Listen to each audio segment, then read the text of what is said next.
I showed you this E minor chord. We were using it in this way. If I were to play the full voicing, it would be like this.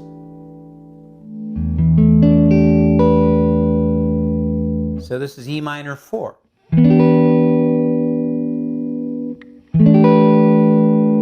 Right, I'm taking the 5th off of an E minor 7 chord. We have the suspended 4th right there. All right, let's move this down a whole step.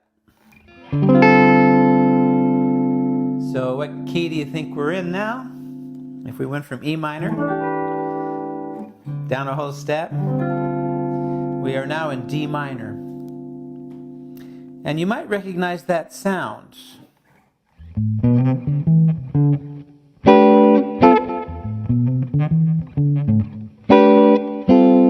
Right? Those are the chords to a famous Miles Davis composition, which I can't mention. But those chords are public domain anyway now. So anyway, moving on. Let's just play those top 4 notes. We're in the key of D, D minor. This is a nice little vamp that you can use as an accompaniment. And I hope you don't mind. I'm going to spend quite a bit of time on chords in this intermediate course because without chords you can't play songs. And without songs you can't play licks. So let's learn how to play songs. So this would be a vamp. If we were playing a minor vamp, right? D minor. All right, so here is. Now we're going to go up a whole step. And then we're going to play this voicing. So this voicing, I don't really have an easy way to relate it to something else. It's kind of spread out. It's a little bit of a chop buster. If you haven't played it before, so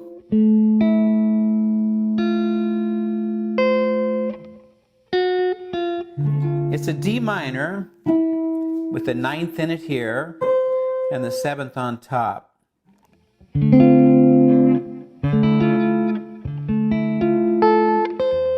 So the only way to play it that I know of, oops, excuse me, is like this. So, second finger on the D string, A. Little finger here. It's an E.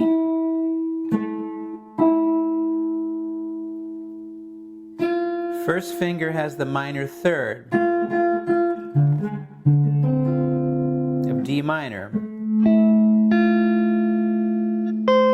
And your 3rd finger gets the 7th up on the top. Beautiful voicing, right? You get that little rub between the minor 3rd and the 2nd. And then that lovely 7th up on the top there.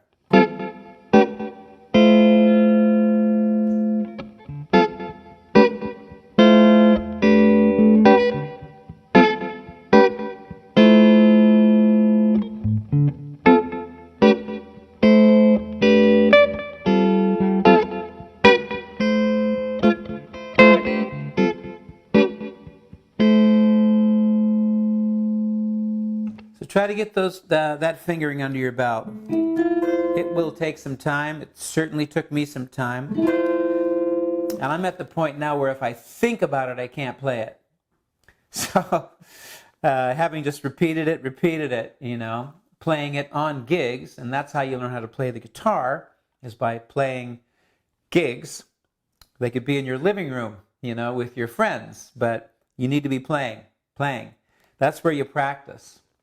It's one of the marvelous things about the jazz tradition. It certainly exists in any tradition, but In the jazz tradition, basically, jazz was kind of built on show tunes, you know, Broadway musical tunes, pop tunes. And they would find ways to kind of build the harmony up a little bit, you know, harmonize things differently so they could be a little bit more challenged. But basically, it's the 2-5-1. That's the art of being able to play in the jazz tradition, is understanding the 2-5-1.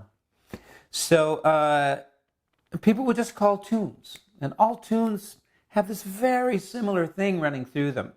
You know, standards, right? We call them standards. That's the word I was looking for. And you find them in the real book or wherever you find them. But there's a very common thread, you know, of how things happen, you know, in that tradition. And people would be practicing these things 2, 3, 4 sets a night, 6 nights a week, you know? So that's how you're going to get good. And that's how they got so good. And in the jazz tradition, if you weren't good, you were not allowed in, you know? So you had to practice your craft. So anyway, repetition, you know, certainly. And the best way to not get bored is to be playing with other people, you know? You're practicing your thing while other people are practicing their thing, you know? So anyway, there you go.